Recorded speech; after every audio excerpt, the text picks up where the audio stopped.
Okay, ganito exactly pagkakaintindi ko. Kung hindi ako nagkakamali, itong system na to ay nagigets ko na exactly ganito. Sabi niya, ilalagay niya yung mga top performers, no? Top recruiters sa taas ng matrix. Di ba malaking matrix yan? Global matrix tayo, no? So, ilalagay niya, kunyari, level 2, level 3, o level 4. Ito yung mga top recruiters. Nasa taas lahat. Bakit kamo nilagay niya sa taas? For example, itong top 1 na to ay may 1,000 members. Free and paid members siya, no? Itong dalawa dito, meron sabihin na lang natin 900. Ito nandito, mga 800 members ang naipasok nila, free and paid. Ito 700 and so on, no? Sila yung mga top recruiters, hanggang dyan lang, no?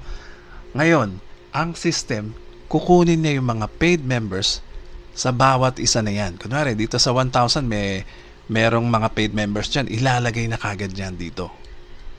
Ilalagay na kagad yan dito sa ilalim, mga paid members ng 1,000 na yan. No? Hindi natin alam kung ilan, blah blah blah blah. No? And then, next, babasahin ng system, sa 900 na yan, meron na naman paid members dyan, ilalagay ng system dito. Isa-isa yan according to time of registration, ha? Sa isa yan. And then sa 800, meron na naman paid members dyan, ilalagay na naman dito according to time of registration. Okay? So yan, mabubuo yung global matrix na yan na ganyan. And then, lahat ng paid members ay makikinabang sa spillover. Kaya niya linagay lahat ng top recruiter sa itaas. Ang purpose niyan talaga ay i-distribute yan sa ibaba natin, no? Na nagbayad.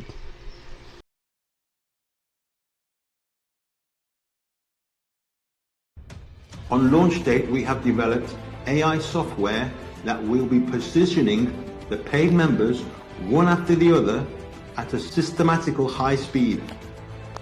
Priority will be given, and rightfully so, to our top recruiters and then the rest of the paid members, according to the time of registration.